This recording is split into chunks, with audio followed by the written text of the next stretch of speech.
마라톤에 우리가 전부 다 선수들만 뛰는 게 아니라 페이스메이커라는 분들도 같이 뛰잖아요. 주식시장에서 그런 페이스메이커를 잘 봐야 된다. 두산엘러빌리티가 바로 전력기기에서 페이스메이커다. 그 다음에 따라갈 수 있는 게 뭐냐? 저는 대한전선 같은 전선주, 그 다음에 LS그룹주, 해적 케이블로 연결하던, 지상 케이블로 연결하던 눈으로선 두산엘러빌리티를 보고, 그 다음에 여러 가지 뭐 변압기라든지 뭐 여러 가지 기기가 있습니다만 그런 주식들을 좀 보자.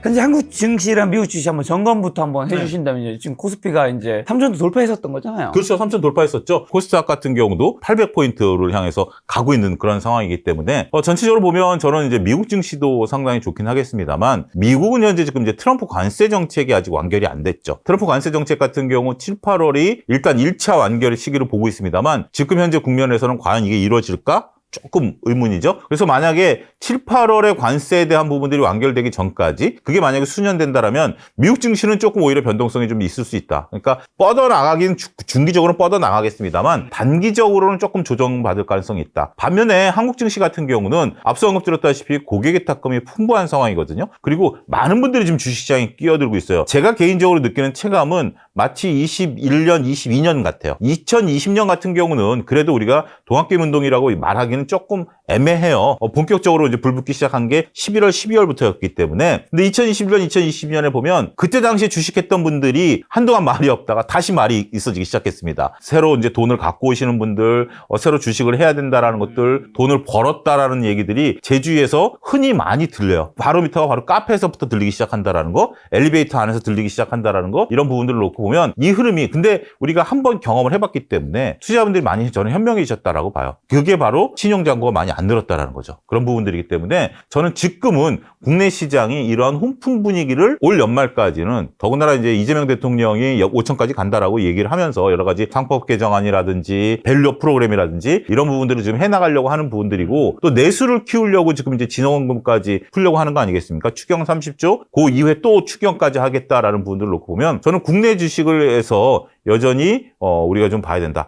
단 여기서 이제 조금 논리적이신 분들이 생각나는 게 있을 겁니다. 아니 한국은행에서 이재명 대통령이 당선되기 이전에 우리나라 경제 성장률을 1.5에서 0.8로 내리지 않았어? 반토막 났죠. 전망한 거죠. 예, 전망을 그렇게 했죠. 0.7%포인트 낮췄죠. 그러면 경제가 안 좋은데 주식이 올라갈 수 있어? 라고 이제 충분히 반문할 수 있겠죠. 그런 부분들은 이재명 대통령 당선되기 전이고 지금 이제 추경이라든지 여러 가지 부분들이 좀 나타난다라면 저는 그 부분은 그렇게 큰 문제다라고 아직까지 그러기는 좀 그렇고 유동성으로 올라갈 수 있는 그런 장세다라고 보면 원래 유동성 장세의 초입은 뭐다? 중기적인 시각으로 접근해야 된다. 그렇기 때문에 저는 유동성 장세의 초입일 가능성이 현재로서는 있다. 이렇게 정리하겠습니다. 초입이다. 예. 그리고 동학개미 어떻게 보면 2.0의 흐름이 기존의 코로나 이후랑 좀 다르다는 거죠. 그렇죠. 그때는 정말 많은 분들이 솔직히 좀 잘 모르고 뛰어드셨잖아요. 여러 가지 이제 다치신 분들도 많고 그런데 지금은 내가 아예 모른다 그러면 난 다친다라는 걸 알기 때문에 조금 아는 부분들 그리고 이제 뭐 여기 뭐 김 작가 유튜브라든지 여러 가지 지금 많은 유튜브들이 또 있는 거 아니겠습니까? 저희도 이제 경제창위라는 유튜브도 운영하면서 여러 가지 인사이트를 제공해드리고 있기 때문에 이게 이제 동학개미운동과 좀 다른 거죠.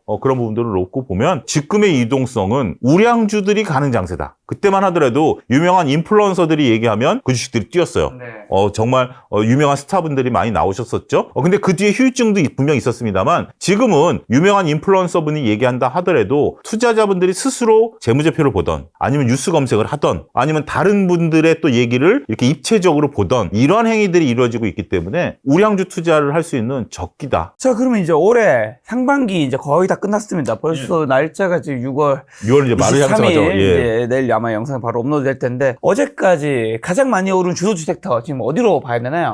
일단 우리가 조방을 봐야 되겠죠. 조방. 조선방산 우리가 3월 말에 공매도 재개가 됐어요. 그때 당시에 조선방산이 이제 공매도의 타깃이 될 것이다. 이제 그런 얘기들을 많이 했었음에도 불구하고 그 이후로도 됐었죠. 단지 공매도는 주가가 올랐다고 되는 것이 아니구나. 역시 실적이 좋으면 올라갈 수 있구나. 조선방산이 우리가 이제 하나의 바로미터가 됐다라고 말씀드릴 수 있겠고 두 번째는 작년에 우리가 가장 강했었던 것도 2024년에 강했던 건 HBM이죠. 그런데 제가 이제 그때도 김작가 TV에서 나와서 말씀을 드렸던 것이 2025년은 전력기기가 갈 것이다 라고 좀 말씀을 말씀드렸던 부분들이 원전, 전력기기 이런 부분들이 가는 거죠. 특히 이제 원전에 대해서는 이재명 대통령도 고속도로라든지 인프라를 깔겠다라는 부분들이 되는 거고, 또 하나 이제 우리가 좀 봐야 되는 것은 밸류 프로그램. 그러니까 이제 주식시장이 5천을 가면 어떤 것들이 좋아질까요? 라고 볼 때는 증권, 금융 이런 것들이 거의 뭐 2배 가까이 시세를 냈습니다. 근데 참고로 말씀드리면 우리가 동학개미운동 때 키움증권 같은 경우 3배 갔어요. 미래에셋 같은 경우 2배 갔고요. 그렇기 때문에 이 부분은 앞으로 더 움직일 수 있다라고 말씀드릴 수가 있겠고, 여러분들이 가장 놓치신 것들이 하나 있겠죠? 건설주입니다. 건설. 네, 건설에 대해서는 저도 바닥부터 뭐 MTN이라든지 다른 데 출연하면서 추적 관찰을 계속하면서 추천을 드렸어요. 그러면서도 거듭 말씀드리는 게, 건설은 PF 문제가 있는데 미분양이 있는데, 근데 역시 리포트를 보셔야 돼요. 리포트가 긍정적인 리포트들이 계속 나왔어요. 실적이 좋아질 것이다. 근데 그 부분에 포커스를 두고 건설주들이 올랐고, 그런 거에 대표적인 게 뭐다? 삼양식품 같은 경우가 그래요. 삼양식품 같은 경우가 우리가 불닭볶음면 잘 팔리고 라면 잘 팔린다라는 거였습니다만, 그건 60만 원대, 80만 원대도 증권사에서는 실적이 계속 좋아질 거다라는 리포트들이 나와서 결국 간 거였거든요. 그 다음에 저는 지금도 눈여겨봐야 되는 게 하나그룹주다. 이 하나그룹주는 제가 MTN 전문위원 시절에 2024년 초반부터 하나그룹주에 대해서는 계속 두 가지 관점으로 말씀드렸어요. 하나는 김승현 회장의 의지다. 어떻게 보면 한국의 로키드 마틴을 만들겠다라는 방산이다. 두 번째는 장남에게 지금 승계가 되고 있는 거거든요. 승계 구도를 보셔야 돼요. 올해 우리가 승계 구도를 봐야 되는 것은 한화그룹주하고 현대차그룹주입니다. 현대차그룹주에서는 현대 글로비스를 봐야죠. 정의선 회장의 지분이 가장 많기 때문에 한화 같은 경우는 앞으로 방산과 관련된 퍼포먼스들이 계속 나올 거예요. 거기서 봐야 되는 것은 하나 시스템, 하나 오션, 하나 에어로스페이스, 하나 엔진, 전부 다 방산 기업들입니다. 이 방산과 관련된 우리가 모멘텀을 놓고 본다라면 저는 충분히 하나그룹주들에 대한 부분들은 지금 앞서서 제가 이제 뭐 조선방산, 건설, 전력기기는 올라온 부분들이었었습니다만, 앞으로 갈 수 있는 퍼포먼스가 나타날 수 있는 것 중에 대장주가 뭐냐? 하나그룹주는 여전히 모멘텀이 살아있다. 물론 조선방산도 살아있습니다만 새롭게 봐야 된다라고 하면 저는 이 부분을 여러분들이 계속해서 추적 관찰하자, 이렇게 정리하겠습니다. 말씀하신 대로 방산기업들이 수출 확대하고 있는데, 계속해서 이게 기업 실적에 어떤 영향 미치고 방산주의 성장 가능성과 관련 기업들의 투자 매력도 어떻게 평가해야 될까요? 우리가 이제 방산 기업이 수출을 한다라는 것은 완전히 새로운 겁니다. 우리나라가 나라를 지키기 위해서 방산을 하고 있잖아요. 그렇죠. 이것을 지금 이제 수출을 하고 있는 거죠. 근데 그 전만 하더라도 우리가 방산주들의 영업이익은 2% 미만이었어요. 네. 그러니까 방산주는 재미없는 주식이었어요. 그러니까 이제 북한 얘기가 나와도 중소형 방산주들이 움직였죠. 근데 지금 이들의 영업이익은 최소한 7%, 많게는 9%대까지 평균 한 8% 정도 영업이익이 나타나고 있어요. 수출 모멘텀으로 이렇게 나타나고 있다는 거죠. 두 가지 모멘텀이 있는 것이, 예를 들면 무기라는 것이 남들이 안 쓰는 걸 내가 쓴다라는 것이 상당히 좀 쉽지 않은 거예요. 근데 문재인 대통령 때부터 이것을 공을 들여왔던 것들이 이제 윤석열 정부에서 결실을 맺었는데, 무기 체계는 서방 무기 체계와 공산주의 무기 체계가 다릅니다. 예를 들면 우리나라 지금 이제 군인들 쓰고 있는 소총의 탄화를 미군이 쓰거나 독일군이 쏘거나 대만군이 쏘거나 뭐 어떤 총에서든지 다 호환이 돼요. 구경이 똑같기 때문에. 단 러시아제는 호환이 안 돼요. 폴란드라든지 이런 그 동유럽 국가로 이제 수출하는 거 아니겠습니까? 그렇게 된다라면 이 서방 무기 체계에 묶이게 되면서 가성비가 좋아지기 때문에 무기 수출이 드러나는 거예요. 두 번째 모멘텀은 뭐다? 트럼프가 얘기하고 있는 GDP의 5%를 방위비로 해라. 라는 거죠. 일단 캐나다가 2%대까지 한다고 했어요. 나토도 원래 나토 규약상 GDP의 2%를 방위비로 하는 거지만 대부분의 국가가 이걸 못 지키고 있어요. 그런데 이번에 나토가 이거 2%로 지키겠다. 나토 규약이 아니라 트럼프가 얘기한 대로 독일이 먼저 2%대 하겠다라고 했거든요. 그러면 어떤 무기를 쓰겠습니까? 결국 GDP 내에서 무기를 사야 된다라면 가성비 좋은 무기를 사야 되는 거 아니겠습니까? 물론 독일제가 우리나라보다 퍼포먼스가 일부 훌륭한 건 사실도 있어요. 그건 뭐 인정할 건 인정해야죠. 하지만 우리가 물량 공세로 간다라든지 아니면 극한 지역에서 움직이게 된다라면, 이번에 노르웨이에서 우리 K9 자주포를 하는 뒷얘기를 저도 이제 옛날에 어디서 본 것을 이제 군사 전문가분한테 확인했는데, 독일제랑 우리 거랑 맞붙었는데, 물론 독일제가 비싸긴 했었죠. 영하 40도에서 발사를 했는데 독일제는 발사가 안 되고 우린 발사가 됐어요. 그리고 우리 거는 이번에 인도와 파키스탄에서도 K9 자주포가 사막 지역에서 되고, 더구나 사우디로도 수출하는 거 아니겠습니까? 왜 이런 일이 벌어졌냐면, 우리나라 화천 지역이 1933년인가 영하 50도까지 떨어진 적이 있었대요. 그러니까 우리는 이제 극한 상황을 가정해서 영하 50도에서도 이게 포가 발사되는 거 아니에요? 우리가 쓰려면. 그리고 우리 화천 지역은 분지라서 더우면 몇 도까지 올라가죠? 한 40도까지 올라가죠. 그것을 가정했기 때문에 우리 무기가 북극에서도 발사되고 사막에서도 발사되는 이런 부분들이 있기 때문에, 어찌됐든 anyway 어떠한 나라로든지 수출이 가능한 무기 체계다. 그래서 조선과 방산에 또 마지막으로 좀 말씀드리면, 이제 장황했습니다만, 조선업종이 2027년 이후에 수주잔고가 별로 없어요. 그래서 조선업종에 대해서 불안감을 느끼시는 분들이 있는데 그 도크가 빈다라는 거거든요. 그러니까 이제 배를 만들 수 있는 도크가 빈다라는 건데 이거를 미국이 자신들의 130척을 갖다 주면 도크가 차는 거예요. 방산도 우리가 폴란드 이후에 새로운 모멘텀이 없는데 라고 부정적으로 보시는 분이 있었습니다만 이번에 트럼프가 GDP에 대한 방산 모멘텀을 줬기 때문에 여전히 방산 모멘텀은 살아있다. 저는 방산주는 최근에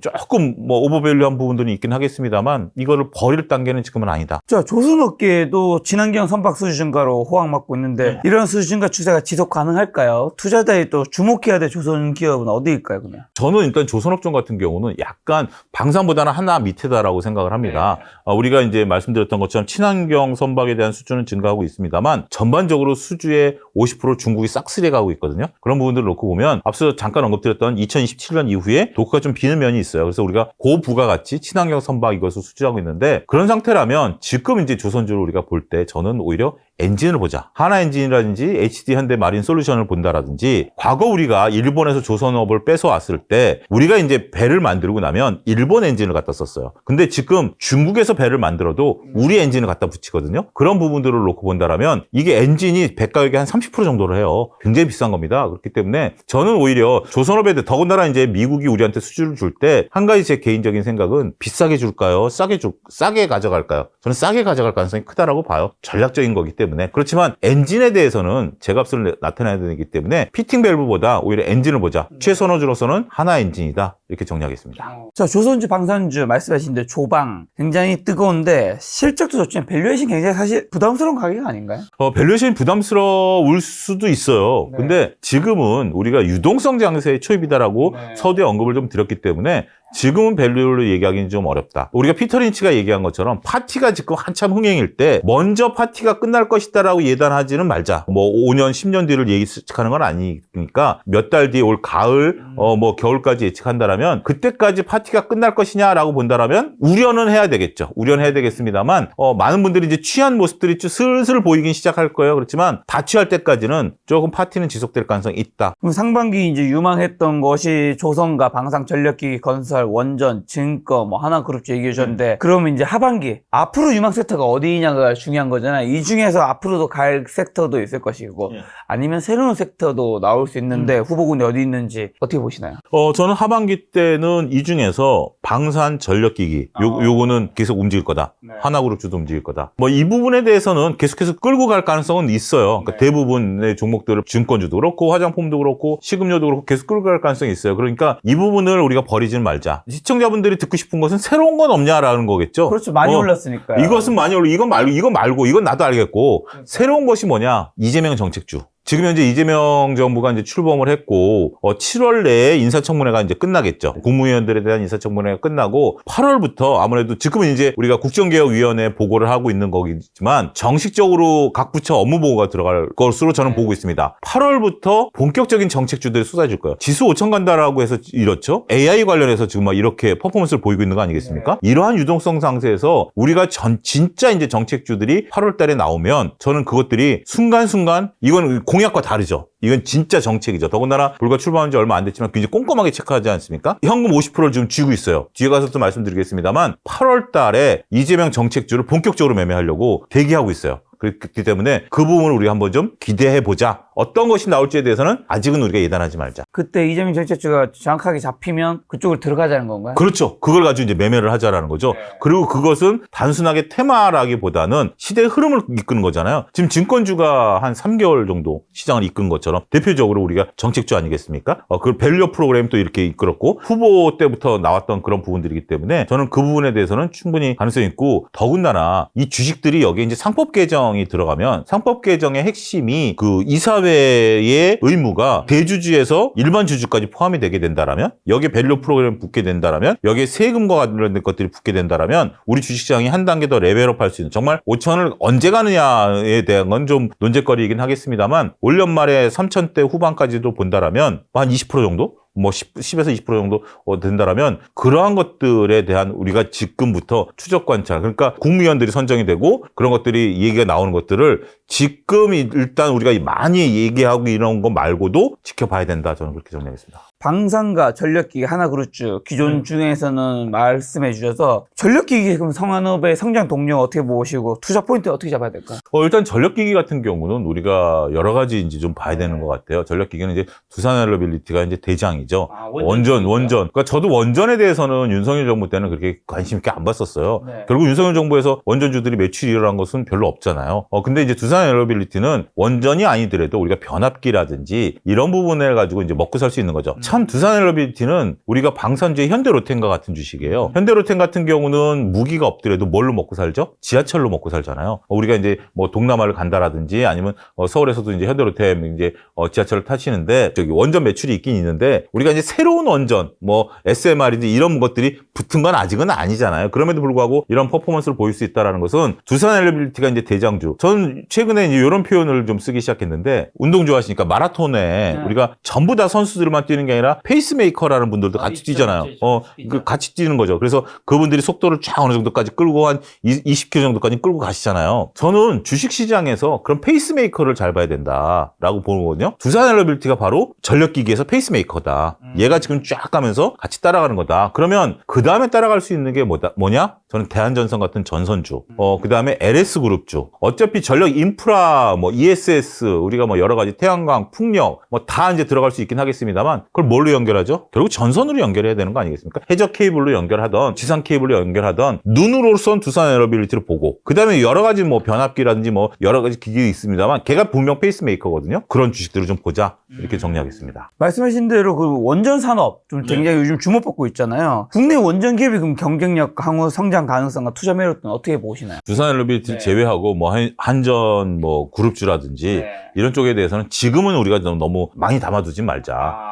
지금 두예비를 좋게 보시지만 전체적으로 원전을 좋게 보시는 건 아닌가요? 네, 원전을 지금 왜냐면 제가 이제 다음에 또 기회가 되면 또 나오겠습니다만 그때까지 제가 살을 얼마 뺄지 모르겠어요. 우리가 이제 여담으로 살 빼는 얘기를 했는데 이게 원전 같은 경우는 긴 호흡으로 가는 거거든요. 긴 호흡으로 가는 거기 때문에 지금은 우리가 정말 일주일 뒤, 한 달 뒤, 뭐 이런, 물론 이제 뭐 내가 2년, 3년, 5년 뒤로 보겠다라는 분들도 계시겠습니다만 근데 그 사이에 어떤 일이 벌어질지는 지금 모르는 거 아니겠습니까? 그런 부분들이 있기 때문에 더군다나 이제 우리가 폴란드 원전 같은 경우도 웨스팅하우스와의 문제 뭐 여러 가지 외생 변수들이 많이 생기는 거기 때문에 체코 원전 관련해서 폴란드가 아닌 체코 원전 관련해서 그런 부분이 생겼기 때문에 저는 원전주들을 지금 내가 갖고 있는 이 한정된 자산을 가지고 너무 많이 실기에는 조금 답답할 수 있다. 근데 이제 방산 굉장히 좋게 보신다 해주셨잖아요. 하반기에도. 방산도 하나에어스페이스, LIG, 넥소, 현대로테, 한국항공우주, 하나시스 워낙 다 시총들이 큰 것들이니까요. 혹시 뭐 이 중에서도 좀 더 좋게 보시는 회사가 있나요? 저는 지금 새롭게 우리가 봐야 되는 것이 하나오션을 좀 새롭게 보셔야 될 것 같아요. 하나오션을 조선주로 보지 마시고 방산주로 보셔야 되는 게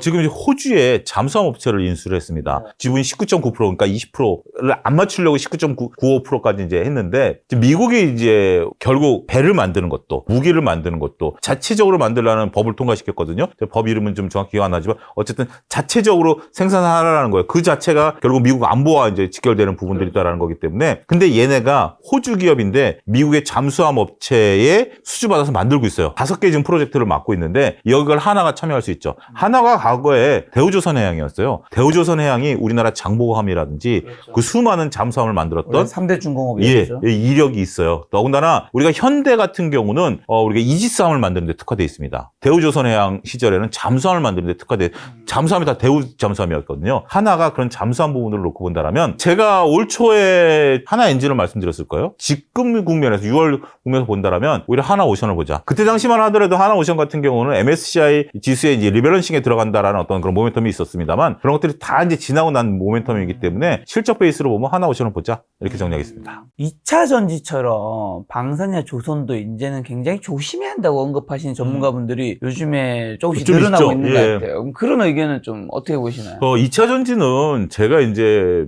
김 작가님하고 뭐 한참 뭐 한 달에 한 번씩 나왔을 때도 별로 그렇게 긍정적으로 말씀을 안 드렸었던 기억을 하실 수 있을 거예요. 왜냐하면 캐즘이라는 어떤 극복해야 되는 넘어야 되는 산이 분명 존재했었죠. 그리고 아직까지 그 산을 못 넘고 있는 상태 아니겠습니까? 그런데 지금 방산과 조선에 대해서는 지금 물건을 만들어 팔고 있잖아요. 실질적으로 그것을 가져가고 있고 더군다나 우리가 또 그걸 운용하고 있기 때문에 단순 비교하기에는 좀 어렵다. 주가가 많이 올랐었던 부분들 아니냐라는 부분들인데 2차 전지를 보셨던 분들이 1년 반 전에 공매도를 좀 중지해달라고 많이 요구를 하셨죠. 그분들이 1년 반 가까이, 2년 가까이 공매도가 이제 중지가 됐었었는데 그럼에도 불구하고 외국인들이 2년 동안 공매도를 끌고 왔어요. 그게 이제 결국 실적에 대한 부분들인데 조선방산 같은 경우 지금 현재 우리 여러분들 혹시 이 부분을 정확히 체크해 보셨는지요? 2025년 3월 이후 4월부터 재밌는 현상들이 나타나기 시작했어요. 대형주들이 고점에서 갑자기 하루에 10%씩 올라가는 경우가 생겨요. 하나오션, 하나시스템 다 그런 경우가 생겼어요. 이게 뭐죠? 공매도 쇼크버닝이 일어난 거라고 저는 봐요. 많은 종목들이 4월부터 개인들도 공매도 하시잖아요. 이제 3개월밖에 공매도가 안 되거든요. 외국인 기관, 개인, 공이 할 수 있고요. 3개월이다 보니까 개인들 저는 공매도 수량을 가끔 체크하거든요. 대형주들 같은 경우. 그러면 공매도 수량을 체크했던 것들이 공매도가 갑자기 늘어났다가 주가가 조금 올라오면 특히 외국인 기관들이 조금 땡겨버리면 갑자기 이런 쇼크버링이 들어와요. 네.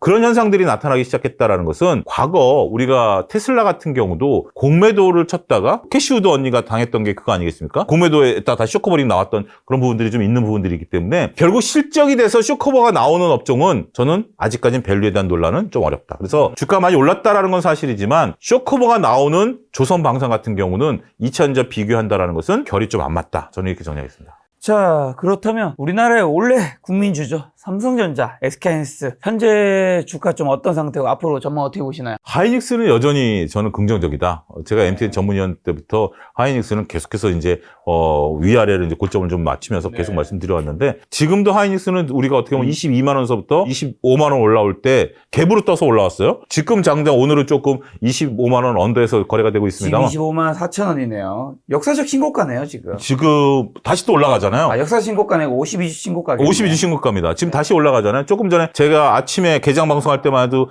25만 원 언더였었거든요. 그래서 어쨌든 정고점을 깼네요. 네. 하이닉스 차트를 놓고 보면 22만 원서부터 저는 하이닉스 공매도 쇼크버닝 들어왔다고 봐요. 갭으로 뜬 주식이 갭을 안 메고 올라가잖아요. 아, 삼성전자는 여전히 6만 원. 6만 원. 아니구나. 예, 그거를 이제 말씀을 드리면 왜 하이닉스를 일단 하이닉스 말씀드리면 공매도 쇼커버링이냐 18만 원대 개인들의 공매도가 많았었어요. 20만 원 못 간다. 그거를 제가 이제 MTN에서 나왔을 때 말씀을 드렸던 게 22만 원이 넘으면 쇼커버링이 들어올 거다. 보통 20-30% 정도 손해가 나오면 쇼커버링 들어오는 지금 그 모양이고 더군다나 HBM에 대한 트리거가 여전히 살아있다라고 보면 하이닉스는 첫 번째다. 삼성전자는 점점점 조금 자신이 없어져요. 그나마도 삼성전자가 7만 전자에서 8만 7만 전자에서 6만 전자 올 때도 한번 추천을 못 드렸다가 6만 전자 깨지고 나서 약간의 좀 추천을 드리긴 했는데 지금 국면에서는 일단 펀드멘탈이 살아있지 못하고 HBM이 지금 안 되고 있고 코스피 3천원 갔는데 지금 삼성전자 거의 가격이 뭐. 그러니까 만약에 삼성전자가 6만 전자였다면 지금 코스피는 3천 한 1,200 와 있겠죠. 그럼에도 불구하고 더군다나 우리가 환율이 1,450원에서 1,350원 단순하게 왔는데도 외국인들이 잘 안 사잖아요. 이런 모습을 좀 보면 삼성전자는 조금 시간이 걸릴 것이다. 일단 삼성전자는 그럼 언제가 매수 타이밍이냐? 6만 원 안착했을 때. 6만 원 안착하기 전까지는 6만 원이 계속 벽이에요. 6만 원이 계속 벽이에요. 3천 찍었을 때도 외국인들이 팔았어요. 저는 조금 삼성전자는 조금 시간을 두고 보자. 아직까지는 펀드멘탈이 살아있지 못한 거에 심리적인 요소까지 들어가 있고 우리나라가 이재명 정부가 출범하면서 정치적인 안정 그다음에 이제 파생 만기일 한국과 미국의 파생 만기일이 지났고 환율이 안정됐음에도 불구하고 외국인들이 삼성전자를 안 산다라는 것은 아직까지 지켜보자라는 것 같아요. 근데 만약에 우리나라가 다시 3,300을 넘어서고 직전 고점을 깨고 정부가 안정을 찾으면 항공모를 살 때 당연히 삼성전자를 사야 되겠죠. 근데 아직까지는 그 움직임은 조금 안 보인다. 그건 인정하자. 이렇게 정리하겠습니다. 자, 그럼 자동차센터 현대차 기아는 요즘은 좀 어떤 상황인가요? 정말 싸다라는 얘기 저도 많이 하고 다녀요. 지금도 싸다라는 생각은 해요. 근데 선뜻 잘 안 움직이네요. 근데 지난주부터 현대기아차를 외국인들이 좀 사긴 했어요. 조금 이제는 좀 싸다. 피어그룹 대비해서 굉장히 다 싸진 거예요. 조금 올라올 때까지는 아직까지는 보지 말자. 오히려 밸류업으로 보려면 현대모비스. 그렇지 않고 상속 문제로 보면 현대글로비스. 이걸 좀 보자. 현대글로비스 같은 경우 최근에 또 M&A도 또 하고 그러지 않았습니까? 오히려 그런 쪽들을 좀 보자. 아직까지는 현대그룹주들은 포트폴리오 놓고 구경은 해야 돼요. 계속 구경은 해야 돼요. 추적 관찰해야 되지만 지금 적극 매수하기에는 조금 부족하다. 이렇게 정리하겠습니다. 자, 그럼 2차 전지는 어떻나요? 2차 전지 섹터 지금은 좀 어떤 상황이고 아직까지 2차전지 물려있는 분들, 왜냐하면 너무 오랫동안 또 많이 떨어졌기 때문에 물려있는 분들이 있을 텐데 좀 반등을 조금 했을 때 대처를 뭐 매도를 해야 되는 건지 어떻게 될까요? 2차전지는 저도 불과 한 달 전만 하더라도 2차전지에 대해서는 단기 반등 구간으로 봤거든요. 차트가 바닥을 찍고 올라오는 부분들을 보는 건데 지금 차트가 갇혔어요. 그러니까 바닥과 단기 반등한 구간 사이에 갇혔어요. 지금 이제 전쟁이 터지면서 이게 또 같이 밀리고 있면서 저점을 깨는 이제 상황이 아니냐라고 되는 건데 저는 오히려 2차전지는 조금 올라올 때마다 물량을 좀 줄이시면서 우리가 이제 물량을 줄일 때는 두 가지입니다. 이게 지금 안 된다라고 해서 물량을 줄이는 거고 이게 된다 하더라도 다른 쪽이 더 빠르면 그쪽으로 가는 것도 하나의 대안이 되거든요. 그래서 저는 오히려 팔아놓고 뭘 보지 마시고 제가 말씀드린 것처럼 지금 반도체가 좀 조정받고 다시 갈 때 그때 2차전지를 조금 매도해서 반도체를 사는 것도 방법 아니면 조금 더 기다렸다가 이재명 테마주들이 다시 나올 때 그때 2차전지를 팔면 이재명 테마주로 가든지 그런 전략으로 지금은 좀 출구 전략을 모색하셔야 될 것 같아요. 아니 뭐 이재명 정부도 2차전지에 대해서 신경 쓴다라고 했고 5가지 공약을 발표를 했고